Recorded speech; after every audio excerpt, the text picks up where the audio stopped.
Hello નમસ્કાર વિદ્યાર્થી મિત્રો, વેદ ડિજિટલ એજ્યુકેશનમાં આપનું હાર્દિક સ્વાગત છે। આજે આપણે ધોરણ 9 વિષય હિન્દીનું પ્રથમ પ્રકરણ આરાધના જેનું સ્વાધ્યાય સોલ્યુશન જોવાના છીએ।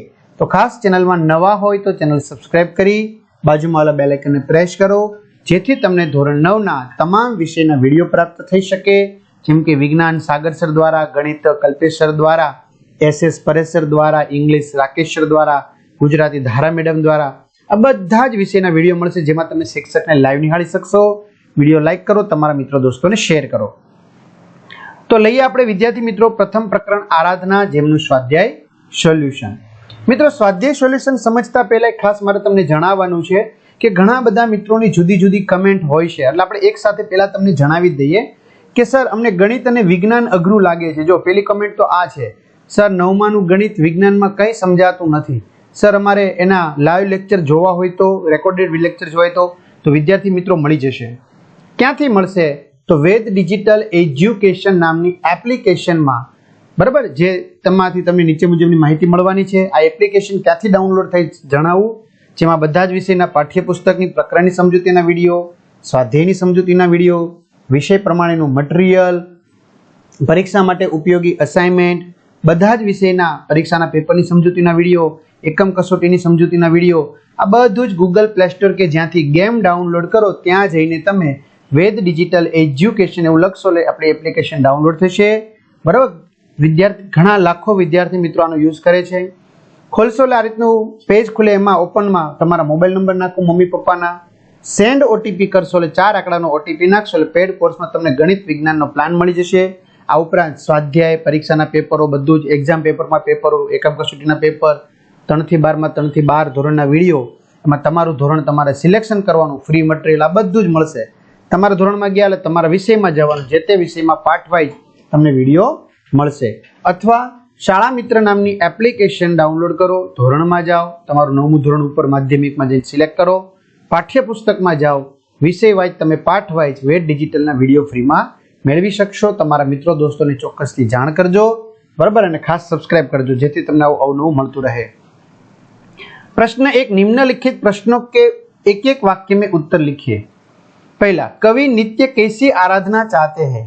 तो कवि नित्य ऐसी आराधना चाहते हैं जिसमें सत्य, सुंदर और मांगल्य की भावना हो। दूसरा, कवि कैसी मनोकामना चाहते हैं? तो कवि दुखी लोग दुखों से मुक्त हो ऐसी मनोकामना चाहते हैं। तीसरा, कवि दुर्बलों के रक्षणार्थ किसकी साधना चाहते हैं? तो कवि दुर्बलों के रक्षणार्थ पौरुष की साधना चाहते हैं। चौथों, कवि किसकी अभ्यर्थना करते हैं? तो कवि सबके जीवन में नया प्रकाश आने की अभ्यर्थना करते हैं। पांचवों, कवि कैसी बंधुता की कामना करते हैं? तो कवि ऐसी बंधुता की कामना करते हैं जिसमें सब स्वतंत्र होकर भी भाईचारे की भावना से जुड़े हो। दूसरा प्रश्न, निम्नलिखित प्रश्नों के उत्तर लिखिए। पहलू, कवि कैसे मांगल्य की आराधना करते हैं? तो मांगल्य अर्थात सबका कल्याण। कवि चाहते हैं कि सब लोग सत्य के मार्ग पर चले, सबके मन में सुंदर विचार आए और सब एक दूसरे के कल्याण की बात सोचे। इस तरह कवि सबके कल्याण की कामना करते हुए मांगल्य की आराधना करते हैं। दूसरा, कवि के अनुसार किसके दुख दूर होने चाहिए? तो कवि के अनुसार लोगों के जीवन में तरह तरह के दुख है, इन दुखों से छुटकारा पाने का उन्हें कोई मार्ग नहीं सूझता, उन्हें दूसरों की सहानुभूति भी नहीं मिलती, वे स्वयं अपने दुखों से मुक्त नहीं हो सकते, ऐसे अपेक्षित और असहाय लोगों के दुख दूर होने चाहिए। तीसरा, कवि की क्या अभ्यर्थना है? तो कवि चाहते हैं कि मनुष्य के जीवन में नया प्रकाश आए, वह नई चेतना का अनुभव करे, उसके हृदय में सुंदर और नए विचार हो, उसकी सभी आशाएं पूरी हो, वह मनुष्यता की पूजा करे, सब लोग धीर वीर बने। चौथों, कवि भेदों को नाश करने की बात क्यों करते हैं? तो संसार में विज्ञान ने बहुत उन्नति कर ली है, फिर भी दुनिया में ऊंच नीच, जाति पोती, अमीर गरीब आदि कई भेद है। इन भेदभावों के कारण मानव समाज में ईर्ष्या, द्वेष और संघर्ष है। इनके कारण मानव एकता में बाधाएं आती है और हमारा विश्व बंधुत्व का सपना पूरा नहीं होता, इसलिए कवि इन भेदों को नाश करने की बात करते हैं। प्रश्न 3, निम्नलिखित काव्य पंक्तियों का आशय स्पष्ट कीजिए। देह मंदिर चित्त मंदिर एक ही है प्रार्थना, सत्य सुंदरम मांगल्य की नित्य हो आराधना। तो एनो जवाब है कवि वसंत बापट बहुत ही उदार हृदय और ऊंची दृष्टि के कवि है। उनके चित्त और देह की बस एक ही प्रार्थना है कि लोग अच्छे कर्म करें, सत्य के मार्ग पर चले, उनके हृदय में शुभ और सुंदर भावनाएं हो, लोग स्वार्थ त्याग कर सबके हित की बात सोचे। दूसरा, भेद सभी अस्त होवे, बैर और वासना, मानवों की एकता की पूर्ण हो कल्पना, मुक्त हम चाहे एक ही बंधुता की कल्पना। आज संसार में वर्ण भेद, जाति भेद, रंग भेद आदि कई भेद बने हुए हैं। ईर्ष्या द्वेष के कारण ऊंच नीच का अंतर बना है, इसलिए मानव जाति में एकता नहीं है। संसार में अशांति और संघर्ष का कारण ये तरह तरह के भेद ही है। जब तक इन भेदों का नाश नहीं होगा तब तक मनुष्य जाति एक नहीं होगी।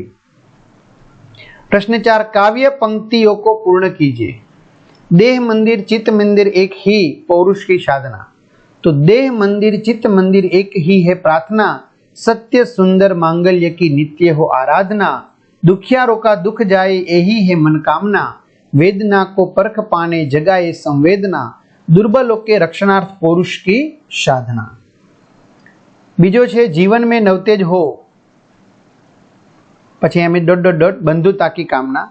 तो जीवन में नवतेज हो अंतरंग में भावना, सुंदरता की आस हो मानवता की हो उपासना, शौर्य पावे धैर्य पावे यही है अभ्यर्थना, वेद सभी अस्त होवे बैर और वासना, मानवों की एकता की पूर्ण हो कल्पना, मुक्त हम चाहे एक ही बंधुता की कामना।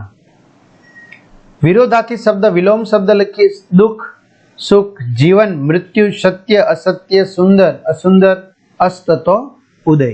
तो आ रीते विद्यार्थी मित्रों सरस मजाનું સોલ્યુશન।